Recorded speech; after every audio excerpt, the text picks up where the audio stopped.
ഈ സ്റ്റാർട്ടപ്പുകളിൽ കാണുമ്പോൾ ഞാൻ എന്നെ തന്നെ കാണുന്നത്. കാരണം ഞാൻ എന്താണ് തുടക്കത്തിൽ ഫേസ് ചെയ്ത കാര്യങ്ങൾ. ഈ ബിസിനസ് എന്ന് പറഞ്ഞ ഏറ്റവും വലിയ കച്ചവടം, പച്ച മലയാളത്തിന് കച്ചവടം എന്ന് പറയുന്നത് വിദ്യാഭ്യാസമാണെന്ന് പറയുന്നത് പൊതുവേ. സിനിമ എടുക്കാൻ പ്ലാനുള്ളത്? അപ്പോൾ നമ്മൾ ആ സിനിമ നമ്മുടെ ഒരു ഇഷ്ടമുള്ളൊരു കാര്യമാണ്. അത് സിനിമ ഒത്തിരി നമ്മൾ ഇൻഫ്ലുവൻസ് ചെയ്യുന്നൊരു മീഡിയ.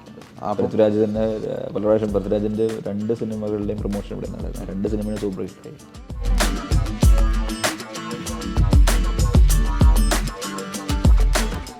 ഓക്സിജനിൽ ഏപ്രിൽ 10 വരെ എസികൾക്ക് വമ്പിച്ച വിലക്കുറവ്. ഉടൻ ഷോറൂം വിസിറ്റ് ചെയ്യൂ. Oxygen, the cooling expert. ഒരു വീഴ്ച സംഭവിച്ചപ്പോൾ കൂടെ നിന്ന് ഒത്തിരി പേരുണ്ട്. നമുക്കൊരു പേരെടുത്ത് പറയാം. നമ്മുടെ കൂടെ എന്നും ഒരു വലങ്കയായിട്ട് നിൽക്കുക എന്ന് വെക്കുന്ന ആരായിരിക്കും?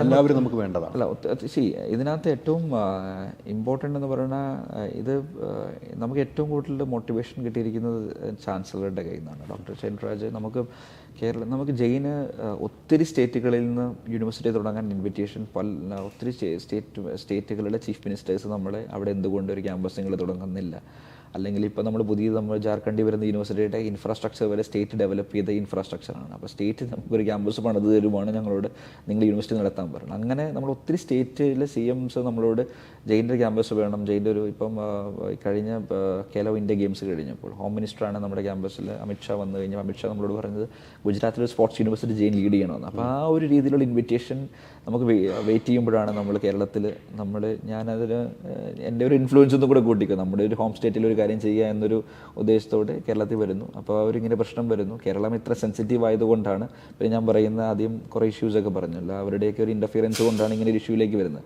അപ്പോൾ ഇങ്ങനെ ഇഷ്യൂ വന്നപ്പോഴും ചാൻസലർ വളരെ പവർഫുള്ളായിട്ട്, വളരെ ബോൾഡായിട്ട്, കാരണം ഇതൊരു മാസീവ് ഇൻവെസ്റ്റ്മെൻ്റ് ആണ്. കാരണം ഒരു 1-2 കോടി രൂപയല്ല, 100 കോടിയിലധികം രൂപ, 130 കോടിയിലധികം രൂപയുടെ ഇൻവെസ്റ്റ്മെൻറ്റ്. അപ്പോൾ എന്തുകൊണ്ട് ഇത് മുമ്പോട്ട് പോകണോ? ഇത് ഓരോ മാസവും ഇത് ബേൺ ചെയ്തുകൊണ്ടിരിക്കുകയാണ്. ഈ സിസ്റ്റം റൺ ചെയ്യാൻ, ഇവിടുത്തെ സ്റ്റാഫിനെ മെയിൻറ്റെയിൻ ചെയ്യാൻ. അപ്പോൾ ഇത് മുമ്പോട്ട് പോകണോ, നമുക്ക് വേറെ എന്തൊക്കെ കാര്യങ്ങൾ ചെയ്യാം. അപ്പോൾ നമ്മൾ അതിൻ്റെ കൂടെ ആ ഒരു ചാൻസലറുടെ വിഷൻ വളരെ വളരെ ഇമ്പോർട്ടൻ്റ് ആണ്. അതുപോലെ തന്നെ നമ്മുടെ ഒരു കോർ ടീം, മിസ്റ്റർ വിശാലുണ്ട്, അതുപോലെ തന്നെ നമ്മുടെ വൈസ് ചാൻസലർ ഡോക്ടർ ജയലളിത, അതുപോലെ നമ്മുടെ director operation mister Subi Kurian, അതെല്ലാം വളരെ വളരെ ഒരു ടീം, നമ്മുടെ കോർ ടീം എന്ന് പറഞ്ഞ ടീമിന് മാറ്റം ഉണ്ടായിട്ടില്ല. കാരണം ഇവിടെ ടീച്ചേഴ്സ്, നമ്മൾ അന്ന് ഉള്ള ടീച്ചേഴ്സ് ഈ ബാച്ച് നിന്ന് കഴിയുമ്പോഴും അവർ വേറൊരു ജോലിക്ക് വേണ്ടി പോയിട്ടില്ല. കാരണം ഇത് കിട്ടുമെന്നുള്ള പ്രതീക്ഷ, നമ്മൾ കൊടുത്ത പ്രതീക്ഷ അത്ര സ്ട്രോങ് ആയിരുന്നു. നമ്മുടെ ഹോപ്പ് എന്ന് പറഞ്ഞ ഒരു മോട്ടിവേറ്റ് ചെയ്ത് നമ്മൾ അവിടെ എത്തും, അല്ലെങ്കിൽ നമ്മളത് കിട്ടിയിരിക്കുക. പെർസിസ്റ്റൻസും പേഷ്യൻസുമാണ് നമ്മുടെ കൂടെ നിർത്താൻ അവരെ, അല്ലെങ്കിൽ എനിക്ക് തോന്നുന്നു അവരെ കൂടെ പിടിച്ചു നിർത്തിയത്. അവർ കൂടെ നിൽക്കുമ്പോൾ നമുക്ക് ഓട്ടോമാറ്റിക്കലി എനർജി നമുക്കും വരും. കാരണം ബാക്കി എന്തൊക്കെ സംഭവിച്ചാലും നമ്മുടെ കൂടെ ഒരു ആർമിയുണ്ട്. നമ്മുടെ ആർമി തളർന്നിട്ടില്ല. വീണ്ടും ഒരു ബാറ്റിലിന് നമ്മൾ റെഡിയാണ്. ആ ബാറ്റിൽ നമ്മൾ ടയേർഡാവാതെ നമ്മൾ മുമ്പോട്ട് പോകാമെന്നുള്ളൊരു എനർജി നമുക്കും കിട്ടും. ആ എനർജിയാണ് നമ്മളെ മുമ്പോട്ട് കിട്ടിയത്. അവസാനം നമ്മളത് അക്കംപ്ലിഷ് ചെയ്തു. തീർച്ചയായിട്ടും അങ്ങനെ ഉണ്ടെങ്കിലാണ് നമുക്കും ഒരു യാത്രയ്ക്ക് ഒരു സുഖം ഉണ്ടാവുള്ളൂ. നമുക്കൊരു പിന്നിൽ നിന്നും തള്ളിയാൽ നമ്മൾ മുന്നോട്ട് പോകാൻ എപ്പോഴും ഉണ്ട്. പക്ഷെ മുന്നിൽ നിന്നും ബൈക്കിലേക്ക് തള്ളിയാൽ നമ്മൾ ഇരുന്ന് പോകാതെ പോകുന്നുണ്ടെങ്കിൽ ഇവരുടെ ഒരു ബലമായിരിക്കും. അതിൽ മാറ്റമൊന്നുമില്ല. നമുക്കൊരു യാത്രയിൽ നമ്മൾ ഒറ്റയ്ക്കൊരു യാത്ര, താങ്കളൊക്കെ ഒത്തിരി യാത്ര ചെയ്യുന്നതാണ്. യാത്രയിൽ എപ്പോഴും മനസ്സ് എവിടെയായിരിക്കും?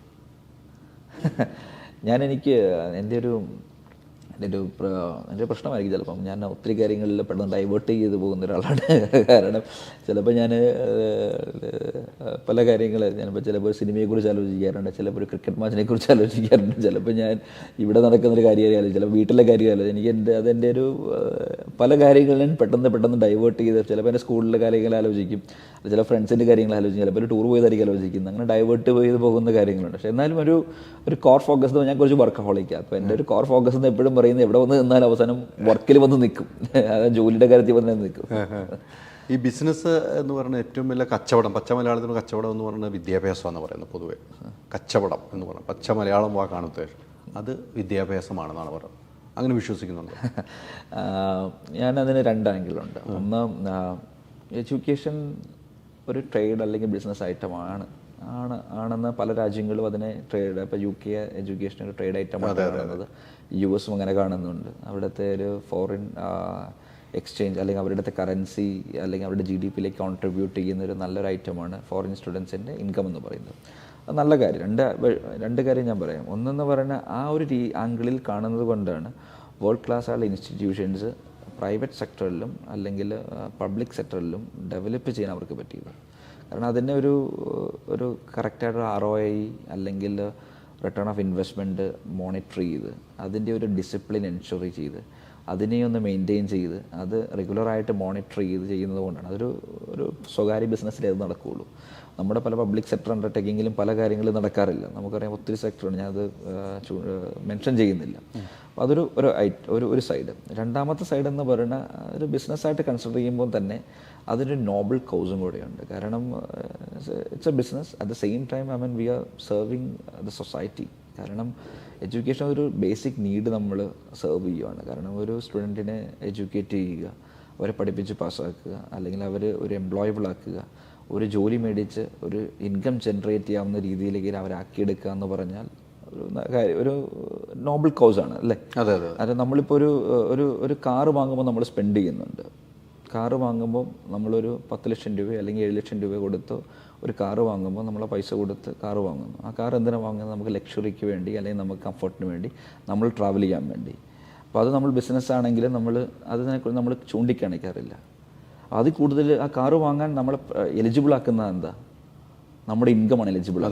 ഇൻകം നമുക്ക് കിട്ടുന്നത് എങ്ങനെയാണ്? നമ്മുടെ ജോലിയായിരിക്കും. ആ ജോലി കിട്ടാൻ നമ്മളെ എലിജിബിൾ ആക്കുന്നത് എഡ്യൂക്കേഷനാണ്. അതിൻ്റെ ബേസിക് കാര്യം എന്ന് പറഞ്ഞാൽ എഡ്യൂക്കേഷൻ തന്നെയാണ്. അപ്പോൾ എഡ്യൂക്കേഷൻ കൊടുക്കുമ്പോൾ അത് ബിസിനസ്സാണ്, അത് കച്ചവടമാണെന്ന് പറയുന്ന കാര്യമില്ല. ചുമരെല്ലാം ചിത്രം വരയ്ക്കാൻ പറ്റില്ല എന്ന് ചുരുക്കം. അതെ, കൃത്യം ഒരു മറുപടി ആവട്ടെ. ഇങ്ങനെ ഇത്തരം വിശദമായിട്ട് ആരും മറുപടി തന്നിട്ടില്ല. അല്ല, അത് ബിസിനസ് ആയിക്കോട്ടെ, അതിനെന്താ കുഴപ്പം? അതൊരു ചൂഷണം ചെയ്യാത്തൊരു ബിസിനസ്സായിട്ട് നടന്നതെന്നാൽ ഒരു കുഴപ്പമില്ല. നമ്മളൊരു പേരൻ്റ് പൈസ മുടക്കുന്നത് എന്തിനാണ്? പേരൻ്റ് എപ്പോഴും കൂടുതൽ പൈസ മുടക്കും. ഒരു കുട്ടിക്ക് ഒരു ഹോസ്പിറ്റൽ കേസ് വന്നാൽ അത് ഏതറ്റം വരെയും പോകും. അതെ, പിന്നെ വിദ്യാഭ്യാസത്തിനാണ്. അതെ, ഉറപ്പായിട്ടും അതിന് റിട്ടേൺ. ആസ് ആൻ ഇൻസ്റ്റിറ്റ്യൂഷൻ, ഇപ്പോൾ ജെയിനല്ല ഏത് ഇൻസ്റ്റിറ്റ്യൂഷൻ്റെയും ഒരു പ്രതിബദ്ധത എന്ന് പറഞ്ഞാൽ അവർ മുടക്കുന്ന പൈസയ്ക്കുള്ള റിട്ടേൺ ഓഫ് ഇൻവെസ്റ്റ്മെൻറ്റ് എൻഷുർ ചെയ്യുക എന്നുള്ളതാണ്. അത് എൻഷുർ ചെയ്യാൻ പറ്റുന്നിടത്തോളം കാലം എത്ര ഫീസ് മേടിക്കുക, അതിന് കുഴപ്പമില്ല. ചെയ്യാൻ അത് എന്നും പറഞ്ഞാൽ നമ്മൾ ജെയിൻ അങ്ങനെ ഒരു അമിത ഫീസ് വാങ്ങുക എന്നുള്ളത് ഉദ്ദേശിക്കുന്നത്. നമ്മൾ ഡിസേർവിംഗ് ആയിട്ടുള്ള സ്റ്റുഡൻസിന് നമ്മൾ സ്കോളർഷിപ്സ് കൊടുക്കുന്നുണ്ട്, നമ്മൾ ഫൈനാൻഷ്യൽ എയ്ഡ് കൊടുക്കുന്നുണ്ട്, ഒത്തിരി ഫെസിലിറ്റീസ് ഒത്തിരി ഓപ്ഷൻസ് നമ്മൾ കൊടുക്കുന്നുണ്ട്. അതോടൊപ്പം തന്നെ ഈ ഫീസ് വാങ്ങിയാൽ ഈ ഫെസിലിറ്റി കൊടുക്കാൻ പറ്റുള്ളൂ, ഇത് എക്സിസ്റ്റ് ചെയ്യാൻ പറ്റുള്ളൂ. കാരണം ഇതൊരു സെൽഫ് ഫണ്ടഡ് അല്ലെങ്കിൽ പ്രൈവറ്റ്ലി ഫണ്ടഡ് യൂണിവേഴ്സിറ്റിയാണ്. അപ്പോൾ അതൊരിക്കലും ഫീസില്ലാതെ മുമ്പോട്ട് പോവില്ല. നമുക്കൊരു സാമ്പത്തികമാണ്, എല്ലാം സാമ്പത്തികമാണ്, എന്തിനും സാമ്പത്തികമാണ് വേണ്ടത്. സാമ്പത്തികം ഉണ്ടാകാം, തകർച്ച ഉണ്ടാകാം. അങ്ങനെ ഒന്ന് തകർന്നു പോയ മുഹൂർത്തങ്ങൾ ഉണ്ടായി കാണുമെന്ന് ഞാൻ വിശ്വസിക്കുന്നു.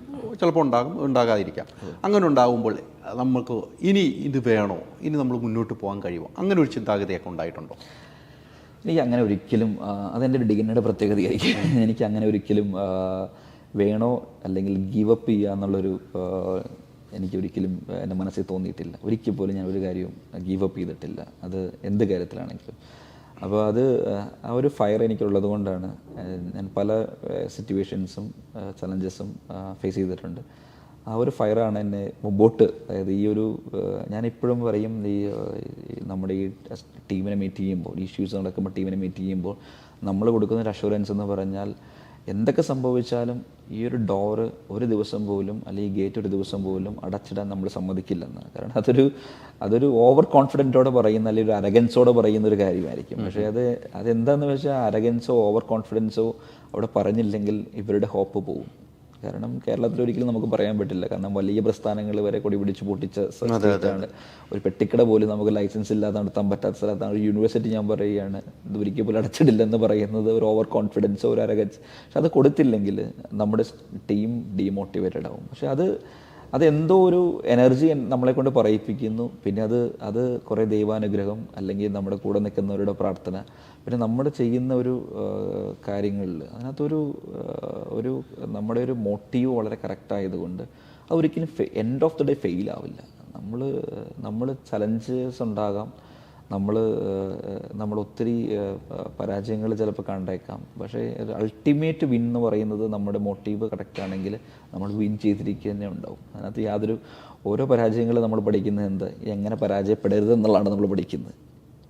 ഇനിയിപ്പോൾ ഒരു യൂണിവേഴ്സിറ്റി നമ്മൾ സ്റ്റഡി ചെയ്യുമ്പോൾ നമ്മൾ ഈ അവസ്ഥ നമ്മൾ വരരുത്, ഈ ഒരു ക്യാമ്പസിന് ജയിലൊരു ക്യാമ്പസ് വേറെ സ്റ്റേറ്റ് പോകുമ്പോൾ നമുക്കിതൊരു ലെസണാണ്. അതെ അതെ. അപ്പോൾ ഓരോ ഫെയിലിയർ നമ്മൾ പഠിക്കുന്നത് ഇനി എങ്ങനെ ഫെയിൽ ആവാതിരിക്കാം എന്നുള്ള ഒരു ലെസണാണ് ആ ഫെയിലിയർ തരുന്നത്. ആ ഒരു സ്പിരിറ്റാണ് നമ്മളിനകത്ത് ഏറ്റെടുക്കുന്നത്. എനിക്ക് മനസ്സിലായി. ഈ വിദ്യാഭ്യാസ മേഖലയിലേക്ക് വന്നില്ലായിരുന്നെങ്കിൽ ആ ഒരു ചോദ്യം പ്രസക്തിയില്ല, അതിൽ തന്നെ എന്താവുമായിരുന്നു? ഞാനൊരു അങ്ങനെ ഒരു ചോദ്യം എന്ന് പറഞ്ഞാൽ, ഞാൻ നന്നായിട്ട് പഠിക്കുന്ന സ്റ്റുഡൻ്റ് ആയിരുന്നു. ഞാൻ +2 എനിക്ക് സ്റ്റേറ്റ് റാങ്ക് ഉണ്ടായിരുന്നു. പിന്നെ ഞാൻ പഠിക്കാൻ ബാംഗ്ലൂർ ക്രൈസ്റ്റിലാണ് തുടങ്ങി. പിന്നെ ഞാൻ UK പോയി വിദ്യാഭ്യാസ രംഗത്ത് വന്നു.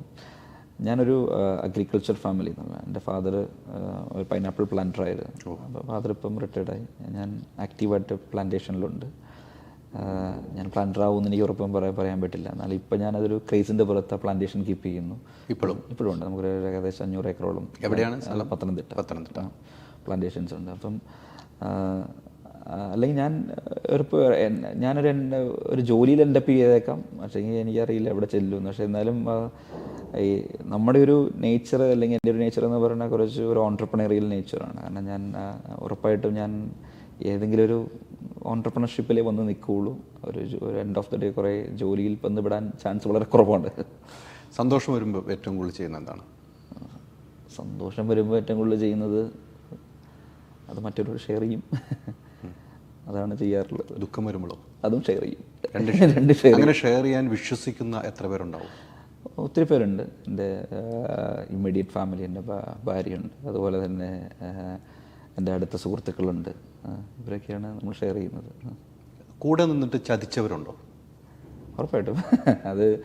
അത് ഈ ചതിയും വഞ്ചനയും അത് പറഞ്ഞിട്ടുള്ളതായതുകൊണ്ട് ഒത്തിരി പേരുണ്ട്. ഞാൻ ഈ പറയുന്ന ഈ ജെയിൻ്റെ ഹിസ്റ്ററി തന്നെ ഞാനൊരു കൺസൾട്ടൻസ് അല്ലെങ്കിൽ എഡ്യൂക്കേഷൻ ഏജൻസിൻ്റെ കഥ പറഞ്ഞു. അതിനകത്ത് ഏറ്റവും കൂടുതൽ ഇതിനകത്ത് ലീഡ് ചെയ്ത ഒരാളെന്ന് പറഞ്ഞാൽ എൻ്റെ അടുത്ത സുഹൃത്തായിരുന്നു. അടുത്ത സുഹൃത്തെന്ന് പറഞ്ഞാൽ ഞങ്ങളൊരു നാട്ടുകാരാണ്. അത് കഴിഞ്ഞ് ഒരുമിച്ച് ഞങ്ങൾ ഒരുമിച്ചൊരു പ്രസ്ഥാനം തുടങ്ങി. ഞങ്ങൾ ഒരുമിച്ച് പോകാൻ പറ്റാത്തതുകൊണ്ട് ഞങ്ങൾ പിരിയുകയും പിന്നെ നമ്മളോട് സൗഹൃദം വരികയും.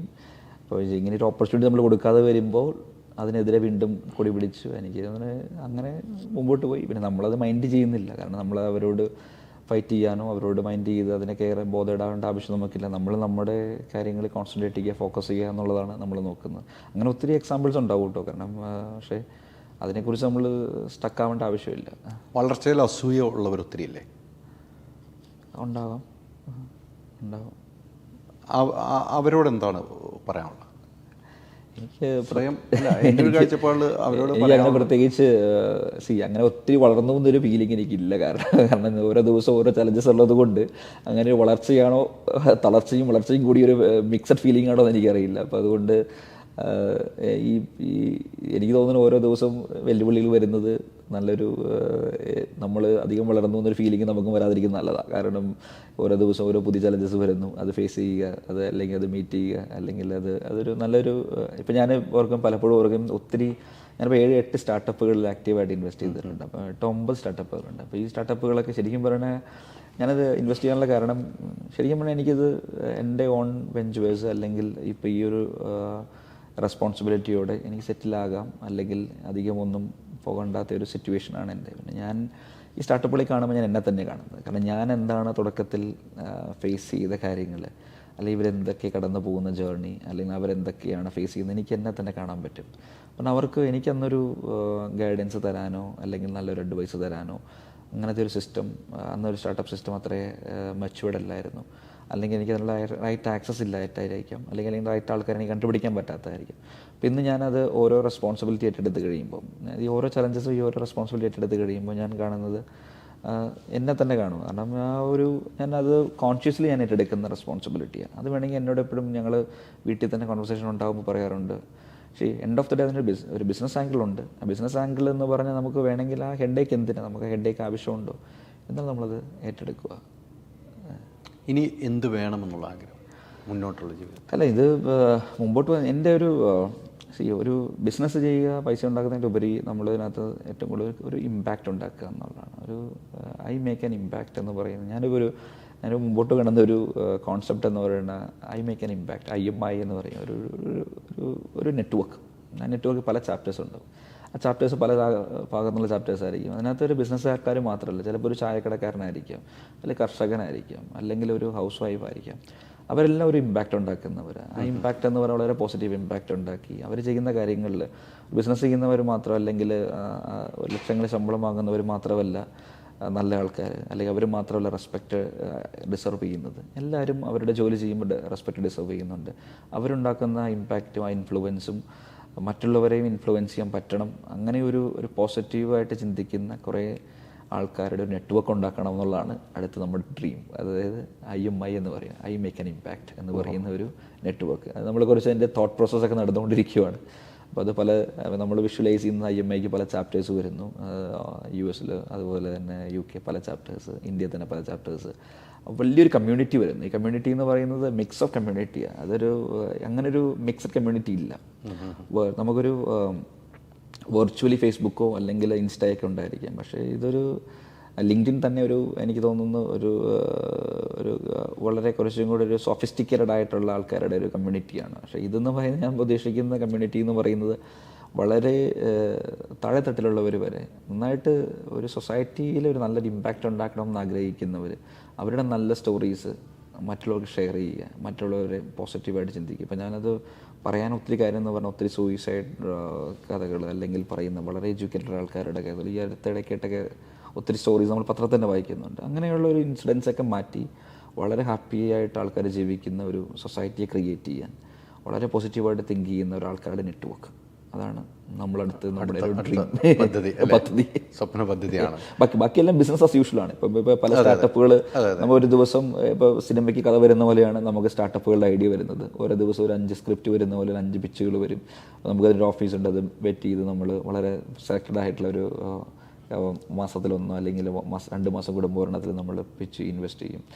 അല്ലെങ്കിൽ ഇപ്പോൾ യൂണിവേഴ്സിറ്റിയുടെ എക്സ്പാൻഷൻ ആണെങ്കിലും അതൊരു പ്ലാൻ, ബിസിനസ് ആസ് യൂഷ്വൽ നടന്നു പോകും. നമ്മുടെ ബിസിനസ് ആണെങ്കിലും ബിസിനസ് ആസ് യൂഷ്വൽ നടന്നു പോകും. അതൊരു സംതിങ് ന്യൂ എന്ന് പറയുന്ന ഒരു കോൺസെപ്റ്റ് എന്ന് പറയുന്നത് ഇതാണ്. സിനിമ എടുക്കാൻ പ്ലാൻ ഉണ്ടോ? ഒരെണ്ണം ചെറുതായിട്ട് തുടങ്ങുന്നുണ്ട്. അതുകൊണ്ട് എവിടം വരെയായി അറിയേണ്ട കാര്യം അല്ല, നമ്മൾ ഡിസ്ക്ലോസ് ചെയ്യാറായിട്ടില്ല. എന്നാലും നമ്മൾ ഇപ്പം ഉടനെ തന്നെ വരും. ഒരു ഫുൾ ടൈം പ്രൊഡക്ഷൻ ഒന്നും അല്ല, ഒരു ക്രേസിന്റെ പുറത്ത് സിനിമ എനിക്ക് എപ്പോഴും ഇഷ്ടമുള്ള ഒരു കാര്യം. കാരണം ജെയിനെ ഏറ്റവും കൂടുതൽ കണക്ട് ചെയ്തിരിക്കുന്നത്, അല്ലെങ്കിൽ ജെയിനെ പ്രൊമോട്ട് ചെയ്യാൻ നമ്മൾ ഉദ്ദേശിക്കുന്ന ഒരു മീഡിയയാണ് സിനിമ. ഒത്തിരി സ്റ്റാർസ് നമ്മുടെ ക്യാമ്പസിൽ വന്നിട്ടുണ്ട്. ഒത്തിരി സിനിമകളിൽ വളരെ വ്യത്യസ്തമായ സിനിമകളാണ് നമ്മൾ എടുക്കുന്നത്. അതിനെ ബേസ് ചെയ്ത കണ്ടന്റുകൾ ക്രിയേറ്റ് ചെയ്യാൻ നമ്മൾ വളരെ കെയർഫുള്ളായിട്ട് നമ്മൾ ചൂസ് ചെയ്തിരിക്കുന്നത്. അപ്പം ഞാൻ സ്കൂളിൽ പഠിക്കുന്ന കാലത്ത് എല്ലാ സിനിമകളും, ഞാനിപ്പം ലാലേട്ടൻ്റെ അടുത്ത് കാണിക്കുകയായിരുന്നു. ഞാൻ +2 പഠിക്കുന്ന സമയത്ത് രസതന്ത്രം ഷൂട്ടിങ് തൊടുപുഴ നടക്കുന്നത്. അവിടെ വന്നോ? ഞാൻ തൊടുപുഴയാണ് സ്കൂളിൽ പഠിച്ചത്. ഞാൻ തൊടുപുഴക്കാരനാണ്. ഞാൻ കുമാരമംഗലത്ത് ദാസേട്ടൻ സ്കൂളിലാണ് പഠിച്ചത്. അതെ. അപ്പോൾ തൊടുപുഴ എങ്ങനെയാണ് ബന്ധം? എൻ്റെ വീട് തൊടുപുഴയാണ്. പത്തനംതിട്ടയിലേക്ക് തൊടുപുഴ എവിടെയാ വീട്? വാഴക്കുളത്ത്. പൈനാപ്പിൾ എന്ന് പറഞ്ഞാൽ ഞാൻ അതാ ചോദിച്ചു. അപ്പം പത്തനംതിട്ട അല്ല, പത്തനംതിട്ട കൃഷി നടക്കുന്ന ദാസേട്ടൻ സ്കൂളിലാണ് പഠിച്ചത്. അതെ. ഏത് വർഷം? ഞാൻ 2006 അവിടെ പാസ് ഔട്ട്. 2006. അപ്പോൾ അവിടുത്തെ സ്പിരിറ്റ് അറിയാം. നമ്മൾ യൂത്ത് ഫെസ്റ്റിവല്, നമ്മൾ ദാസേട്ടൻ്റെ ആ സ്പിരിറ്റ് എപ്പോഴും ദാസേട്ടനാണല്ലോ അവിടെ. നമ്മൾ ജില്ലാ സ്കൂൾ കലോത്സവമൊക്കെ അവിടെ നടന്ന കാലഘട്ടങ്ങൾ. സ്റ്റേറ്റ് യൂത്ത് ഫെസ്റ്റിവല് നമ്മൾ പഠിക്കുമ്പോൾ സ്റ്റേറ്റിൽ നമ്മൾ ഓവറോളാണ്. അപ്പോൾ നമ്മൾ അല്ല, സ്കൂൾ ബേസിൽ എന്നും കുമാരമംഗലം സ്കൂളാണല്ലോ അന്നും ഇന്നും നിൽക്കുന്നത്. അതെ. അപ്പോൾ എനിക്ക് നമ്മൾ എലക്യൂഷൻ, മലയാളം പ്രസംഗം അല്ലെങ്കിൽ ഐറ്റത്തിലേക്ക് ഞാൻ സ്റ്റേറ്റിൽ വിൻ ചെയ്തിട്ടുള്ളതാണ്. അങ്ങനെയാണ് അത് കഴിഞ്ഞ് ഈ +2 പഠിക്കുന്ന സമയത്താണ് ഷൂട്ടിങ് കിടക്കുന്നത്. നമ്മൾ സിനിമ എന്ത് ക്ലാസ് ഉണ്ടെങ്കിലും നമ്മൾ സിനിമ ഒരു റിലീസ് ദിവസം കണ്ടില്ല, നമുക്കൊരു വിഷമമാണ്. അതിപ്പോൾ ഈ ലോകത്തെവിടെയാണെങ്കിലും. ഈ അടുത്തിടയ്ക്കാണ് അതിനൊരു മാറ്റം. ശ്രീകൃഷ്ണ തിയേറ്റർ, ന്യൂ തിയേറ്ററൊക്കെയാണ് ഉള്ളത്. അതാണ് ശ്രീകൃഷ്ണ തിയേറ്റർ, ന്യൂ തിയേറ്റർ. അതെ. അന്ന് ശ്രീകൃഷ്ണ തിയേറ്റർ, ന്യൂ തിയേറ്ററൊക്കെയാണ് ഉള്ളത്. അപ്പം ആ സമയത്തൊക്കെ ഞാൻ അന്ന് എടുത്ത ഫോട്ടോ ഒന്നും ഉണ്ട്. അപ്പോൾ ഞാൻ ഒരു നാളെ ലാലേട്ടനെ പോയി പരിപാടി കാണിച്ചപ്പോൾ ഞാൻ ഈ ഫോട്ടോ ഒന്നും കാണിച്ചു കൊടുത്തു. അതായത് അപ്പോൾ നമ്മൾ ആ സിനിമ നമ്മുടെ ഒരു ഇഷ്ടമുള്ളൊരു കാര്യമാണ്. അത് ഒത്തിരി നമ്മൾ ഇൻഫ്ലുവൻസ് ചെയ്യുന്നൊരു മീഡിയയാണ്. ഒരു നല്ല ക്യാരക്ടേഴ്സ്, നല്ല സ്റ്റോറീസ്. ഞാൻ സിനിമ ഇഷ്ടപ്പെടുന്ന ആളാണ്. അപ്പോൾ അതുകൊണ്ട് ആ ഒരു ക്രേസിന് പുറത്താട്ടോ. അല്ലാതെ പിന്നെ ഇതിനെ അപ്രോച്ച് ചെയ്യുന്നത് ലൈക്ക് എനി അതർ സ്റ്റാർട്ടപ്പ്. ഒരു സ്റ്റാർട്ടപ്പ് ചിലപ്പം എൻ്റെ സക്സസ് അറിയണമെങ്കിൽ 1, 2, 3, 4 വർഷം വെയിറ്റ് ചെയ്യണം. സിനിമയുടെ ഒരു 3 മാസം വെയിറ്റ് ചെയ്യുമ്പോൾ അറിയാൻ പറ്റും എവിടെ എത്തും എന്നുള്ളത്, അല്ലെങ്കിൽ 4 മാസം കൊണ്ട് അറിയാൻ പറ്റും. അല്ല, എത്ര പൈസ റിലീസ് ചെയ്യണം അന്ന് തന്നെ അറിയാൻ പറ്റും. അപ്പം ഇതൊരു പിന്നെ നമ്മൾ ഇത് മോദാന ബിസിനസ് നമ്മുടെ ഒരു ക്രൈസിന് പുറത്തത്. ഈ ലാലേട്ടനാണോ? അല്ലല്ല, ലാലേട്ടനിലേക്ക് തന്നെ എനിക്കതൊരു ബ്രേക്കിംഗ് കൊടുക്കാൻ ലാലേട്ടനെ വെച്ചാണെന്നുള്ള. അല്ല, ഞാനൊരു മെയിൻ പ്രൊഡക്ഷനും അല്ല, ഞാനൊരു ഒരാളുടെ കൂടെ കൂടുന്നു, ഒരു പ്രൊഡക്ഷന്റെ കൂടെ നമ്മൾ കൂടുന്നു. അതിനെ കുറിച്ചൊന്ന് പഠിക്കണം. അതെ, സിനിമയോടുള്ള ഇഷ്ടം. അതെ അല്ലേ, അത് മാത്രം ഒന്ന് പഠിച്ചെടുക്കുക എന്നുള്ളതാണ്. അപ്പോൾ ഉടനെ ഉണ്ടാവും. ഉടനെ ഉണ്ട്. അത് നമ്മുടെ പേരിലായിരിക്കുമോ അത് പ്രൊഡക്ഷൻ കമ്പനി? അല്ല, എൻ്റെ വ്യക്തിപരമായ പേരിട്ടോ? അല്ല, പ്രൊഡക്ഷൻ കമ്പനിക്കൊന്നും പേരിട്ടില്ല. അതിൻ്റെ ടു early ആണ്. ഞാൻ ജസ്റ്റ് സ്ക്രിപ്റ്റ് കഴിഞ്ഞു. നമ്മൾ മെയിൽ ഷൂട്ട് ചെയ്യാൻ റെഡി ആയിട്ട്. ഇത്ര അടുത്തിരിക്കണേ, ഇത് പറയാതെ പോയി എനിക്ക് അല്ല, ഇത് മെയ് നിന്ന് അടുത്ത വന്ന് ഞാൻ ഏപ്രിൽ ഷൂട്ട് തുടങ്ങുവാണ്. അല്ല, അത് ഉടനെ വരും. അപ്പോൾ അത് ഭയങ്കര ലോഞ്ചിങ് ആയിരിക്കും. നമ്മൾ അത് കാണാം നമുക്ക്. മെയിൽ തുടങ്ങുവാണ് പടം. മെയിൽ പടം തുടങ്ങുവാണ്. അഭിനയിക്കുന്നുണ്ടോ? ഇല്ലില്ല, നമ്മൾ ജീവിതത്തിൽ അഭിനയിച്ചുകൊണ്ടിരിക്കുകയല്ലേ. അല്ല, തുടക്കത്തിൽ പറഞ്ഞല്ലോ. അതുകൊണ്ട് സിനിമ അല്ല, നേരത്തെ പറഞ്ഞ പോലെ ഒത്തിരി കണക്ഷൻ, ഒത്തിരി ബന്ധങ്ങൾ. ഈ ക്യാമ്പസിൽ വരാത്ത ആർട്ടിസ്റ്റുകൾ വളരെ കുറവാണ്. ഒത്തിരി ആർട്ടിസ്റ്റുകൾ വന്നിട്ടുണ്ട്. പൃഥ്വിരാജ് തന്നെ പല പ്രാവശ്യം പൃഥ്വിരാജിൻ്റെ 2 സിനിമകളുടെയും പ്രൊമോഷൻ ഇവിടെ നടന്നത്. 2 സിനിമയും സൂപ്പർ ഹിറ്റായി. അതാണ് തന്നെ പറഞ്ഞ് ഈ ക്യാമ്പസ് എനിക്കൊരു ലക്കായിട്ടുള്ള ക്യാമ്പസാന്ന് പറഞ്ഞു. അപ്പോൾ വിക്രം വന്നു. അപ്പോൾ ആ ഒരു സിനിമയുടെ ബന്ധങ്ങളും ഉണ്ട്. അപ്പോൾ നിങ്ങൾ സ്റ്റുഡൻസിനും കൂടെ കുറച്ച് എക്സ്പോഷർ കിട്ടുക എന്നുള്ളതാണ് നമ്മൾ ചെയ്യുക. നമ്മൾ സിനിമയെ മാറ്റി നിർത്തേണ്ട ആവശ്യമില്ല. സിനിമ മാത്രമല്ല, സിനിമ ഒരു കലാരൂപമാണ്. അതിനെ മാറ്റി നിർത്തേണ്ട ആവശ്യമില്ല. നല്ല സിനിമകൾ നല്ല മെസ്സേജുകൾ കൺവേ ചെയ്യും. ടെക്നോളജി വരെ നമ്മൾ പല ടെക്നോളജിയും പഠിക്കുന്ന സിനിമ കണ്ടിട്ടല്ലേ. അപ്പോൾ അത് നല്ലൊരു മീഡിയം തന്നെയാണ്. ഇപ്പോൾ നമ്മൾ ആസ് എ യൂണിവേഴ്സിറ്റി നമ്മൾ ഫിലിമിനും ആർട്സിനൊക്കെ വളരെ ഫോക്കസ് ചെയ്യും. നമ്മുടെ BA ഫിലിം ആൻഡ് മീഡിയ എന്ന് പറഞ്ഞ കോഴ്സ് തന്നെ നമ്മൾ സിനിമാറ്റോഗ്രാഫി അല്ലെങ്കിൽ ഡയറക്ഷൻ, അങ്ങനെ 3 സ്പെഷ്യലൈസേഷൻ നമ്മൾ കോഴ്സിന് തന്നെ കൊണ്ടുവന്നിട്ടുണ്ട്. അപ്പോൾ നമ്മളൊരു പ്രൊഡക്ഷൻ ആലോചിക്കുന്ന തന്നെ കാരണം ഫ്യൂച്ചറിൽ നമ്മളിത് സീരിയസ് ആയിട്ട് എടുത്തേക്കാം. അന്നേരം നമ്മുടെ സ്റ്റുഡൻസിനും കൂടെ എക്സ്പോഷർ കിട്ടുക. അപ്പം അവർക്കൊരു ലൈവായിട്ട് പല സ്കൂളുകളിലും പഠിക്കുമ്പോൾ ഒരു ലൈവായിട്ടൊരു എക്സ്പീരിയൻസ് കിട്ടുക എന്നതിന് വേണ്ടി കൂടെയാണ്. അപ്പം മെയിലാണ് തുടങ്ങുന്നത്. ഡയറക്ടറൊക്കെ ആയല്ലോ. അപ്പോൾ ഡയറക്ടറല്ല, അതൊക്കെ എല്ലാം അറിയാം. ഞാൻ ഏതെങ്കിലും രീതിയിൽ ആരെങ്കിലും പേരൊപ്പിക്കാനാണ് ഞാൻ ശ്രമിച്ചാലും ഇല്ല. എന്തെങ്കിലും ചെയ്തിട്ട് അത് വേണ്ടായിരുന്നു എന്ന് തോന്നിയൊരു മുഹൂർത്തം, അത് വേണ്ടായിരുന്നു, എനിക്ക് തെറ്റ് പറ്റിയാൽ അത് ഞാൻ ചെയ്ത് തെറ്റായിപ്പോയി, അങ്ങനെ ചിന്തിക്കേണ്ട ഒരു മുഹൂർത്തം ഉണ്ടായിട്ടുണ്ടോ? അങ്ങനെ ഒത്തിരി കാര്യങ്ങളുണ്ട്. പെട്ടെന്ന് ഓർത്തെടുക്കാൻ പറ്റിയൊരു മുഹൂർത്തം അങ്ങനെ പെട്ടെന്ന് അങ്ങനെ അതൊരു ചെറിയ കാര്യങ്ങളായിരിക്കും.